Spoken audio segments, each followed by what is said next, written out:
I want to thank the organizers for the invitation to present. These interdisciplinary conferences are always fascinating, and I always learn a lot. I didn't realize when I accepted the invitation just how much of the audience would actually be biologists as opposed to earth scientists. And I've tried to make my talk as general as possible, but it's when one gives these sorts of talks to these sorts of audiences that one realizes the assumptions that are present in one's field that one doesn't always know that the rest of the world doesn't know about. So hopefully I will be able to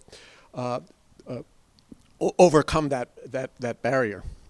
So the point of today's talk is in part that our planet has, fortunately, of course, a sufficient amount of bioessential elements, but it is interesting and probably not coincidental that the bioessential elements are also those elements that are essential for habitability. And in fact, really habitability is probably more germane to what we're going to be talking about, or what I'm going to be talking about.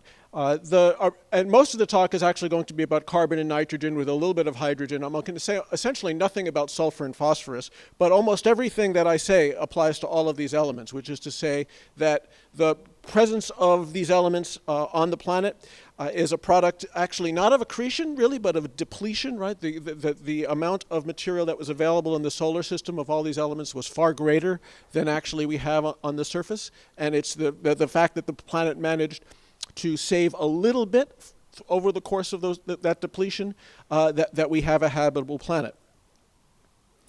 So this is, of course, the blue planet, and everybody looks at it, and probably those of you who live on the surface think that there's a great deal of water. In fact, the Earth has very little water. Two-thirds of the surface of the planet is covered by water, but if you average it over the mass of the planet, it's about 300 parts per million. For the most part, this is a very, very dry object, but not totally dry. If it were totally dry, of course, then we would be Mercury or the moon or something like that, and we wouldn't be having these conversations. We wouldn't be here. The same is true, actually even more so, for carbon and nitrogen. The supply that we have is sufficient, but it is actually a very, very small fraction of what was originally available in the solar system. Oops. So this is a plot of the abundance of elements in the solar system, or the abundance of the elements in the sun. It's essentially the same thing. And normalized to the amount of silicon, so 10 to the 6th would be an equal amount of silicon and whatever element that's plotted here. And it's, of course, a log scale. And nitrogen isn't noted here, but it's there. In fact, the availability of the essential elements, hydrogen, carbon, nitrogen, oxygen, in the solar system is far greater than that of silicon. There's more of that stuff than there is rock. If our planet was made of that, then we would be something like Jupiter or a star, and we wouldn't have a habitable terrestrial planet. So the initial availability is not the problem. In fact, we're going to see that it's going to be the opposite. The process of planet formation is the process of loss of these elements and saving just enough. Now, what the problem, of course, is I don't really know what just enough is, and maybe some of you do, but it's clearly something similar to what we have within a couple orders of magnitude, right? Earth has just enough, but what the band is too little, or less than Earth, or greater than Earth, is, I think, an open question. So here's another way of looking at this, and I'm going to use this slide again and again, despite the fact that it's a little bit fuzzy. So this is the abundance of carbon, and this is the abundance of nitrogen relative to that of silicon in various solar system materials, starting from the sun, or we could also look at beyond our solar system to the interstellar medium and see great abundances of carbon and also nitrogen. Icy bodies, undifferentiated bodies also have a great deal. Primitive building blocks of planets, as represented by chondritic meteorites, have certain proportions, and then finally we get to Earth. And you'll notice that the scale on here is tremendous. So if you want to think about it this way, the Earth has something like 10 to the minus 4 of the original potential supply of carbon, and about 10 to the minus 5 of the original potential supply of nitrogen. So the process of planet formation, or actually, first of all, the process of rock formation, going from dust and gas to simple rocky materials, and then going from those simple rocky materials to assembling planets, is a process of loss. And the key, of course, is that the planet of interest, the one that becomes the habitable planet, it is the one that loses just the right amount, doesn't lose too much, because if you can lose 4 orders of magnitude, why can't you lose 6 orders of magnitude or 7 orders of magnitude? That's, of course, what Mercury probably did. And so the loss must be just the right amount. And each of these processes, from going from gas and dust to rocks, is a loss process. In the early solar nebula, and then going from rocks to planetary differentiation is a second stage of loss.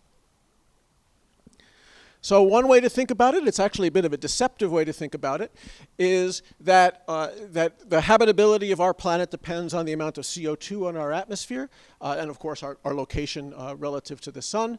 And we see tremendous variability just amongst our nearest neighbors between Venus, Earth, and Mars, and this is, at least apparently on the surface, too much, right? It isn't necessarily so that Venus has too much carbon, but certainly Venus has too much carbon on its surface to be habitable, and Mars has too little for its place in the solar system to be habitable at the moment, although that may not have been true early in solar system history. One reason that this is deceptive is that this is just the surface inventory. And in fact, it's not just the surface inventory that's important. It's also the inventory in the interior of a terrestrial planet. So another way to look at this, plot, or a plot similar to this, was shown yesterday. Is the so-called habitable zone, which depends, of course, on the stellar luminosity of the particular star and the location of the planet relative to the star. And we have Venus, Earth, and Mars there. This plot of habitability is really dependent on some assumptions about the availability of a greenhouse gas, right? For example, this line here is defined by the maximum saturation of CO2, something like 40 atmospheres of CO2, I think, if I recall correctly. But that assumes that 40 atmospheres of CO2 are available to the planet, which actually is a fair amount of carbon, considering that we have these hierarchies of loss that we don't know how far they're going to go. So it isn't just a question of the solar luminosity and the location within the particular solar system, but also the availability or the retention, you can think about it either way, of the greenhouse gases that allow for this band of habitability, which of course is created by greenhouse gases. So starting here and going to here, I have plotted the Earth's BSE. This is where the earth scientist has to explain to the biologist. This is simple, bulk silicate Earth, right? It's basically all of the Earth except for its metallic portion. And I have a certain concentration here.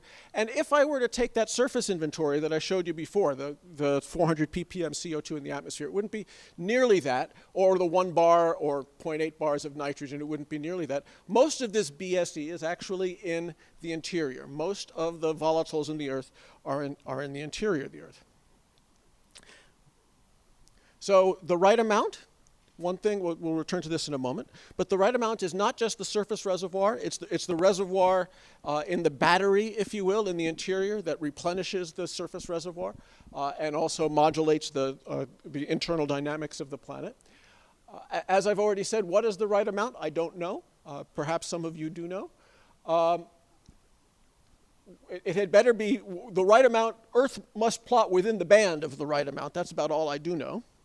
And of course, it surely depends on things like radial distance, and it is a product not of gain, but of loss. Okay, this plot comes again and again, but I think I've already explained what I need to do for this particular, whoops. So, yes, all right. So the point that I was beginning to make a moment ago that I'm going to return to is that this concentration here is not the concentration in the atmosphere or even on the surface, but in the entire portion of the planet apart from that in the core. There we go. Okay, so just as an example for carbon, there are many different compilations like this. I just happened to take this one because it's graphically interesting, right? The amount of carbon in the atmosphere is dwarfed by that which is in the oceans, which is in turn dwarfed by that which is on the surface rocks, such as limestones and so on, which is in turn a small portion compared to that which is in the interior. And what we find is, first of all, that it's this amount that the planet has and that the planet apparently needs to operate. And second of all, that it's the exchanges between these, which are intrinsically linked to plate tectonics, which I think Marc Jelinek is going to talk about tomorrow, that allow for not just the beginning of a habitable planet, but the steadiness of that habitable planet through various perturbations and catastrophes. So this, whoops. A little slow. There we go. Okay. So this is for carbon. I'm not going to show you equivalent maps for nitrogen and water, but just a summary. And actually, we can skip the bottom portion of this plot and just look at the top portion of this plot. In fact, for carbon, water, and nitrogen, the reservoirs in the planet are not entirely on the surface. It's carbon that has the greatest amount of interior reservoir. The amount of carbon in Earth's mantle greatly exceeds that on the surface, whereas those for water and nitrogen are approximately comparable. This is an example of something that you probably don't want me to step through in great detail. The reason that I have this is that you may wonder how it is that we know what the concentrations of these elements are in the interior. And the reason that we think we know it is because we have samples of the interior that come from erupted volcanic products, basalts, that have preserved in them undegassed samples of melt that was made in the interior, and we can look at the concentrations of things like carbon or water in these melts. We can ratio them to trace elements such as barium, niobium, cerium, and so on, which we know very well the concentration of these in the Earth because they're very steady. They're refractory lithophile elements that vary very little between planetary objects and meteorites and so forth. And from these ratios of carbon to barium or water to cerium, we can infer from these undegassed inclusions what the concentrations are in the interior. And the reason that it's important, or one of the reasons that it's important, is not only are these elements important for maintaining our climate and the atmosphere and so forth, but they're also important for maintaining the dynamics of the interior. So on the left here, we have two different geodynamic models of how the strength of the lithosphere is affected, either in the case where there's no water in the interior or in the cases where there is water in the interior. Water greatly weakens rocks. It allows strain localization, and it allows for the lithosphere, the strong outer layer of the Earth, to break. And that breakage is, in fact, the allowing plate tectonics to occur. And so without some amount of volatiles in the interior, we don't have plate tectonics, and we don't have the recycling mechanisms that allow for the planet to maintain its steady interior and exterior dynamics. Actually, these two plots make the same point, so I won't really belabor them. A really great example of why this is important is every once in a while, of course, in the history of a planet, there is a tendency for the climate to go haywire. The most extreme examples of these are the so-called Snowball Earth events, which happened twice in the Precambrian, or at least twice in the Precambrian, where the climate ran away and became effectively sealed off.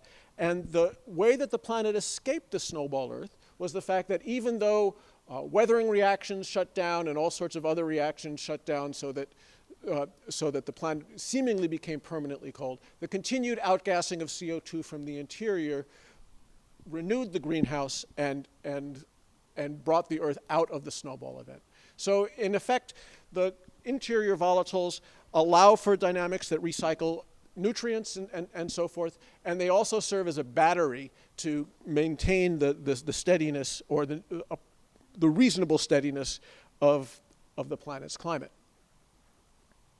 So again, I think Marc Jelinek is going to talk more about this tomorrow, so I won't say too much more.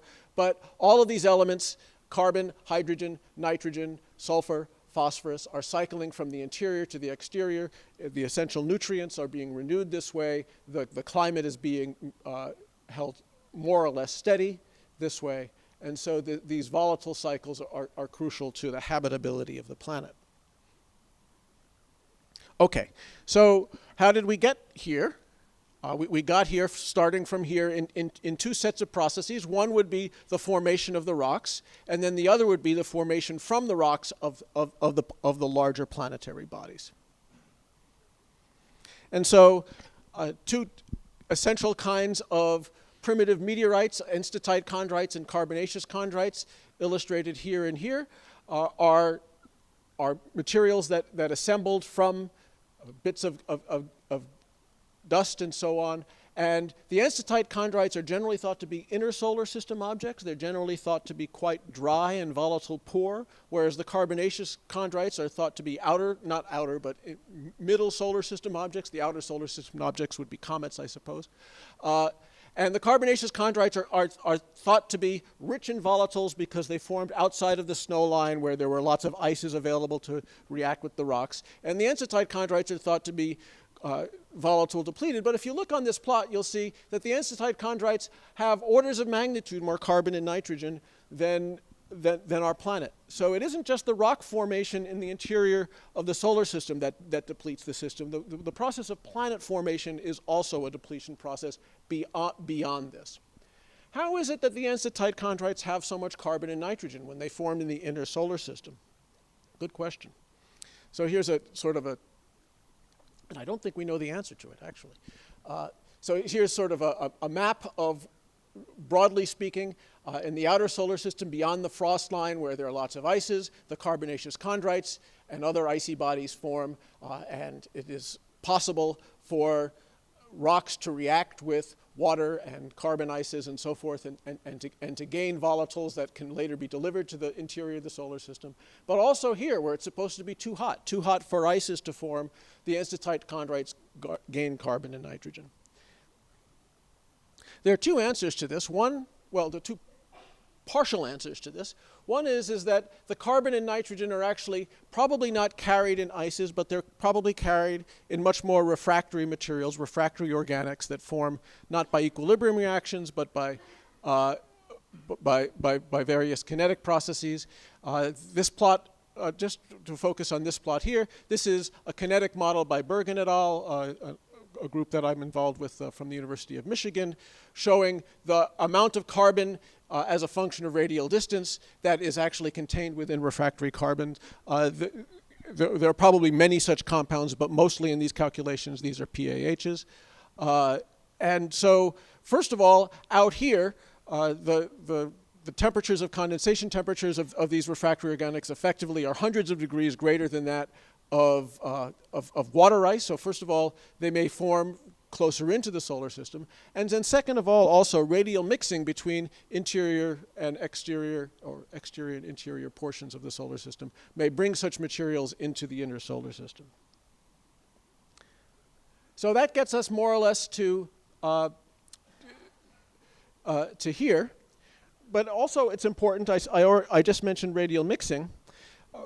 Water is probably better studied than carbon and nitrogen, and we already know that if we posit that the early solar system consisted of essentially dry objects in the interior and icy bodies in the exterior, that just the dynamics of accretion lead to radial mixing, which bring a fair portion of the icy bodies into the interior. And so if one runs an accretion model such as this, one ends up with planets that in the interior that have had delivered great amounts of water. Now notice, by the way, this is a log scale here. You may not be able to read these numbers, 10 to the minus 3, 10 to the minus 2. This sort of process leads to planets that are far more water rich by at least an order of magnitude than we actually observe certainly in Earth and obviously the other planets. So there isn't any problem bringing the volatiles in. There already wasn't, for carbon and nitrogen, there wasn't a problem in the volatiles being there in the inner solar system in the first place because they're in the Enstatite chondrites. So there is no problem in accreting all these materials to growing planets. The depletion is partial in that, I'm okay for time still, right? The depletion is partial in the formation of the rocks, but a lot of the depletion actually has to take place in the stage of planet formation. So that's where we're going to go from here to here. One of the interesting things that was actually noted very prominently in a paper in the geochemical literature by Bernard Marty a few years ago is that this process of planet formation and delivery of volatiles not only delivers volatiles in a depleted state, but the depletion is differential. That is to say that the amount of water that's delivered, or maybe I shouldn't use delivered, the amount of water that's retained, the amount of carbon that's retained, and the amount of nitrogen that's retained in the planet does not simply look like taking a carbonaceous chondrite or taking a building block and reducing its volatile concentration. Some elements are depleted more severely than others, and in particular nitrogen is very strongly depleted. Interestingly, it's even more depleted than non-reactive gases like neon or argon, something that we have yet to explain. Whoops. This rather complicated plot is basically the same information with just a lot more examples in it. Here is the bulk silicate Earth in terms of its carbon-nitrogen ratio. Here are all different kinds of primitive meteorites, carbonaceous chondrites, ordinary chondrites, Enstatite chondrites. And there are a few exceptions, but for the most, and although you'll notice that some of these exceptions have to do with who's reporting it rather than what the objects are, because of analytical challenges. But almost all of the primitive objects have low carbon-nitrogen ratio, whereas the bulk silicate Earth has a high carbon-nitrogen ratio. So this is telling us something about the depletion process, that it's differential and that different elements are going to behave differently. So one of the great catastrophic events, of course, is blow-off of the atmosphere by impacts, small and large. And we know this occurred. The whole process of assembly of planets is a series of ever larger energy events, perhaps culminating in the moon-forming impact that was sufficient to melt the entire Earth. And these impacts, of course, have the possibility, the likelihood, that they will blow off whatever primitive early atmosphere the planet has accreted. And there's also the possibility that this can be differential. For example, Genda and Abe, 10 years ago now, 12 years ago, pointed out that if there's an impact to a planet that already has a liquid water ocean and a CO2 nitrogen atmosphere, that the atmosphere can be lost differentially to the ocean, and that may explain why a ratio that I haven't yet shown you, but it's the same as before, that the carbon is lost preferentially to the water in the bulk silicate Earth as compared to its likely building blocks. The other catastrophic event is core formation. So there's atmospheric loss and core formation. We knew 150 years ago, in fact, as soon as the advent of industrial steel, that iron metal loves all of the bioessential elements, all of them, carbon, nitrogen, hydrogen, sulfur, phosphorus. If it were up to the metal, it would steal all of the material that we have on the surface that is bioessential and also that we need for habitability. So core formation has the possibility of robbing the surface of most, all of the bioavailable elements. Quantifying this is actually, in geologically plausible conditions, is actually a project that the community has taken on fairly recently. We tend to think about this in terms of a relatively simple parameter called a partition coefficient, the D, which is experimentally the concentration of carbon that is in the metal alloy as compared to the silicate that's ultimately going to form the mantle and degas to form the surface reservoirs. And values for carbon tend to be 10 to the 2 or greater. The concentration of carbon in the metal is 100 or 1,000 or 10,000 times greater than that which is in the silicate. And for nitrogen, actually it varies as a function of, I haven't told you what this parameter is on the x-axis, but it's basically the oxidation state of the system from oxidized to reduced. And nitrogen's behavior depends on that, but under most plausible conditions, it too greatly concentrates in the alloy as compared to the silicate. So core formation is going to take much of the carbon, much of the nitrogen. Atmospheric loss is going to quantitatively remove materials from the surface when it occurs. And we can think about the formation of early reservoirs as a magma ocean losing metal to the interior and losing gas to the atmosphere, which has the potential for loss. The only thing that is likely to be retained over time available to the eventual surface is that which is in the silicate.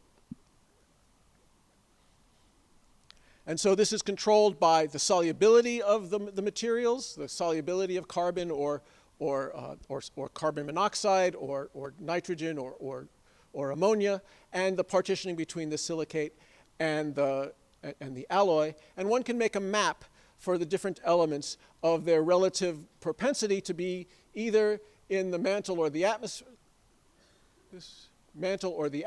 or the mantle or the core, depending on these different parameters. And what one finds is that, for example, carbon loves to be in the core or the atmosphere. It hardly stays in the silicate as well. The other extreme would be water, which has great solubility in the silicate.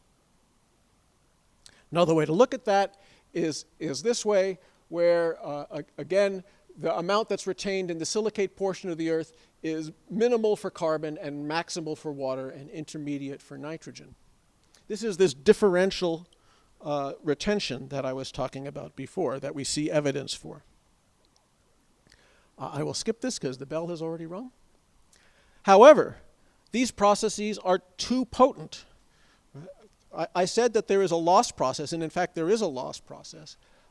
And this loss process, if one allows it to occur either with atmospheric loss or without atmospheric loss, for even small amounts of metal transiting into the core, one ends up with ratios of carbon, nitrogen, carbon, hydrogen, and so forth, starting from chondritic materials that are much more extreme than what we observe in the bulk silicate Earth.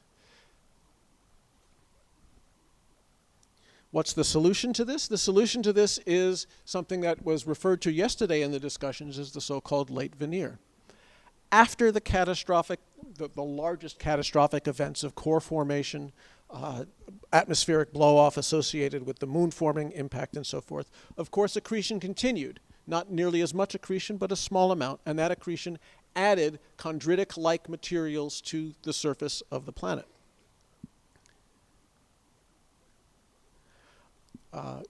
We know this occurred. Accretion models, of course, can't possibly stop with the last final climactic, or it's tempting to say one when one means the other. Climactic events. And so depending on when those last large impacts occurred, we expect something like 10 to the minus 3, 10 to the minus 2, even as much as 10 to the minus 1 of the mass of the Earth to continue to accrete. We know that this occurred according to the metals, the metals that love to go into the core, siderophile elements like platinum and so forth. Those of you who like precious metal jewelry would wish that our late Veneer would have been greater. And so some amount was added afterwards, and that some amount also added other siderophile elements like carbon, nitrogen, and so on. However, the fact that there is this differential concentration compared to late Veneer-like materials, compared to meteoritic materials, shows us that the sum of the bioavailable elements, the sum of the habitable important elements, is some combination between that material that was processed through the core forming and atmospheric loss processes and something added back. We actually need both. We need early delivery and processing in these catastrophes, and then we need material added afterwards. Otherwise, we would have two extreme variable.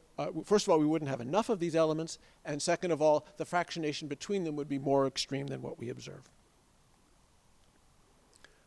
Oh, okay, so the one that is most extreme in terms of its magma ocean remnant is hydrogen. There's much more hydrogen than there is the other elements, and it's the one that's most soluble in the silicate, so it's the one that's retained by the planet.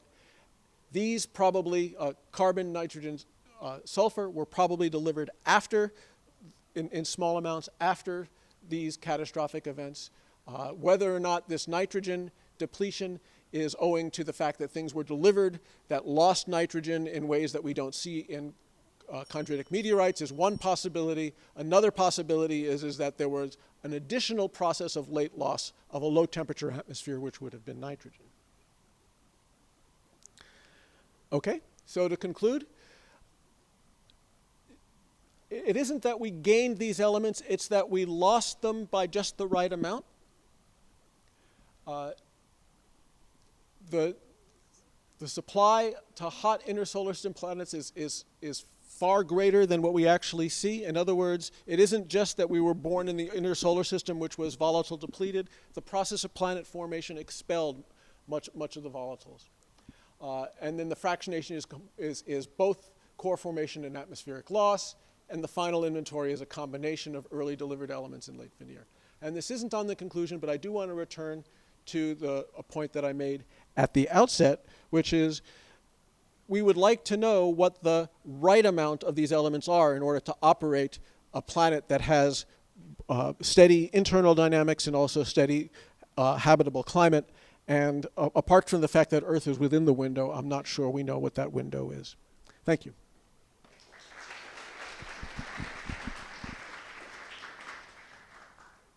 Questions? Thank you.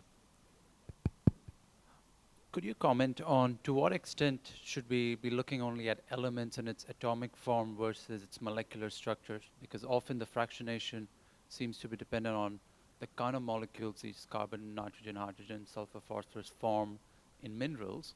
How much of a dependence is it in terms of loss or depletion on a planet? Of course, most of the processes that I'm talking about in terms of planet formation are very high temperature processes. So all the molecules that we'd be thinking about are quite simple.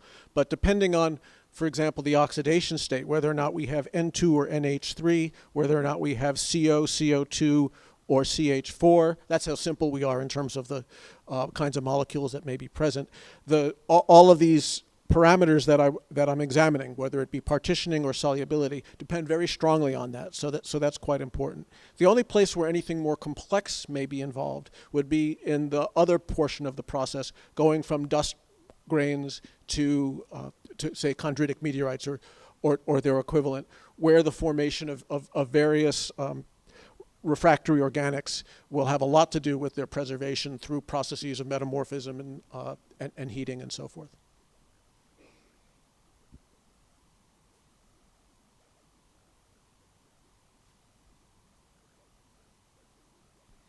Yeah, you mentioned that the bioessential elements are sterophiles. Yes. And then you by comparing bulk silicate Earth, but not bulk Earth, you then came to some conclusions about the late Veneer.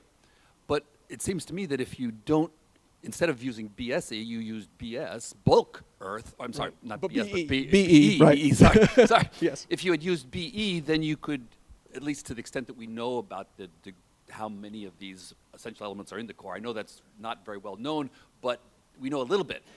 And if you included that in the analysis, you could say something a little bit more constraining about the late Veneer. For example, maybe there are so many of these elements, the bioessential elements in the core, that you wouldn't even need a late Veneer to explain some of the anomalies you see.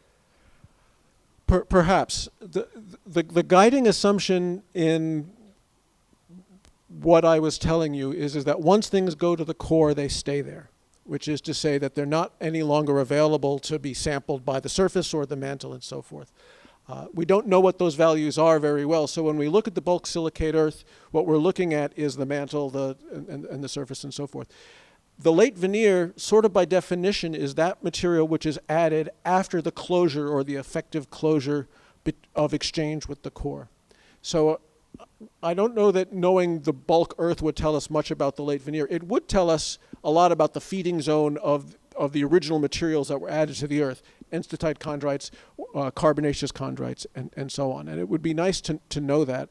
However, something that I haven't quantified for you, I've just told you that they're both important, is that there's the processes of core formation and also atmospheric loss.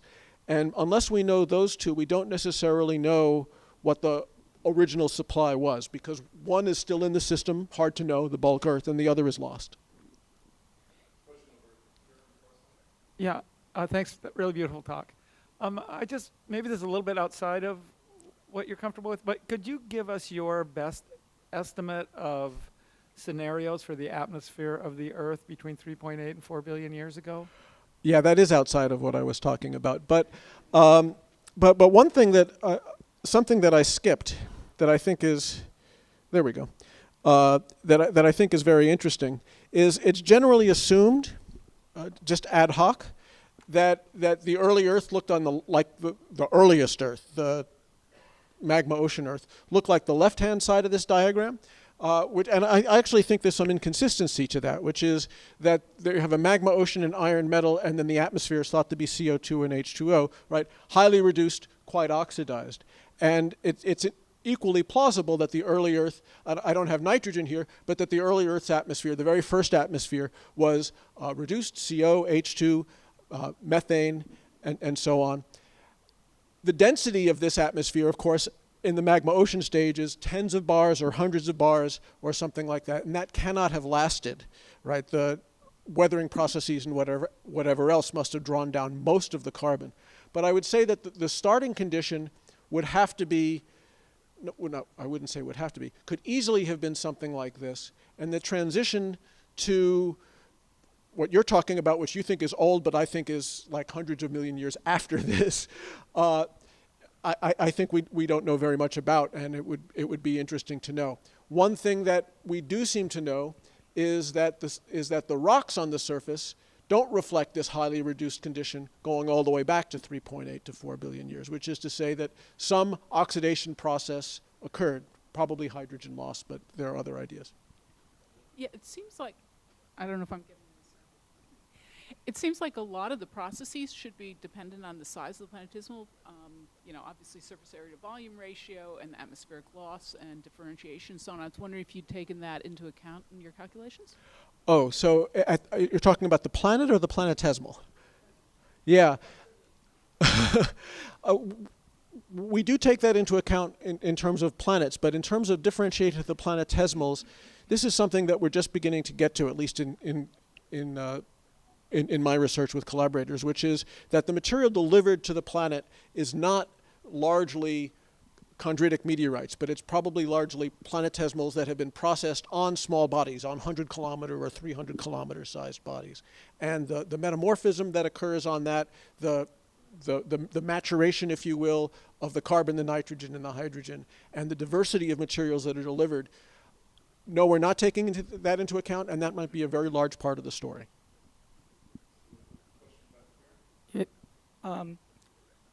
I have two brief questions. First, I like the your argument that the process of forming planets is a process of losing volatiles. So if we just focus on the depletion of the volatiles, not talk about the later on Veneer or supply. So in addition to the heliocentric distance, in your view, are there any other factors also of importance to the depletion of volatiles, and these factors can be also quantifiable? And my second question is, as you mentioned, the dichotomy of the solar system from the rocky body, gas body, and acid body, the outer world. So I'm wondering, is this dichotomy applicable or universal for all other planetary system or certain planetary system? Thanks. Oh, I think I know the answer to your second question. I'm not sure I know how to respond to your first question. Of course, actually, there's a plot that isn't in here of the composition of stars, but I think many of you are familiar with it. There are more oxygen-rich stars and carbon-rich stars, and that will have a considerable effect on the volatile chemistry of the dust and the gas around those stars. But certainly, so this is the interstellar medium here. Certainly in terms of the absolute abundance of things like carbon and nitrogen, and obviously hydrogen, it is generally true that any solar system that is making terrestrial planets must be shedding those elements in the process. Whether they shed them in the same way that our solar system has, I don't know. And I'm not sure I know how to answer your first question. You're asking whether or not, in addition to heliocentric distance, there are other important variables that affect the loss processes? Is it? Yeah, and was that question directed at our solar system or more generally?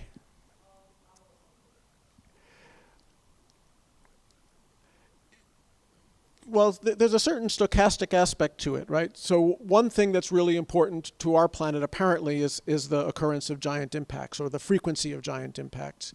And so, a planet like Mars, which is an embryo which didn't suffer any truly giant impacts, would certainly have a different loss history than Earth. It has a different history also because of its heliocentric distance. But the difference between planets that are effectively embryos that form very quickly, Mars is thought to have formed within the first couple of million years of the solar system history, as opposed to larger planets which have this more protracted impact and accretion history, like Earth and Venus. That's an important difference. Yes. You said in the beginning of your talk that plate tectonics is essential for the renewal of elements. Yes. So what do you think about, is it important for the origin of life or the maintenance of life? And what about early Earth before plate tectonics? And what about Mars? Yeah, I think I'll let Mark answer that tomorrow. I don't think that plate tectonics is essential for the origin of life. I don't think it's necessarily important for the maintenance of life, but I do think it's important for the maintenance of habitability. And I think the counterexample is Mars. If life, Mars appears to have been habitable early in its history, it appears to have, whether or not it had life, I guess I defer to others about, but definitely the steadiness of our climate and our habitability is intrinsically related to plate tectonics, I would assert. But I think that Mark is going to address this tomorrow. True? We have time for one last question over here. All right, thank you. Great talk, lots to think about.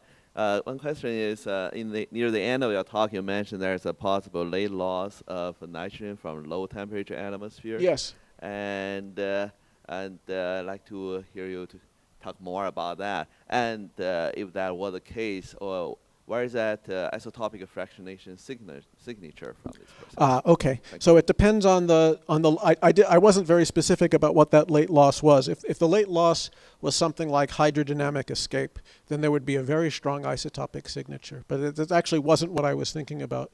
There's a recent paper by Schlichting et al. That suggests that not giant impacts, but small impacts are much more ablative than we previously thought. And if the loss was by ablation, then first of all, we wouldn't expect an isotopic fractionation. And second of all, then we need to think about the late Veneer differently, because the whole idea of the late Veneer is that small impacts add volatiles to the planet.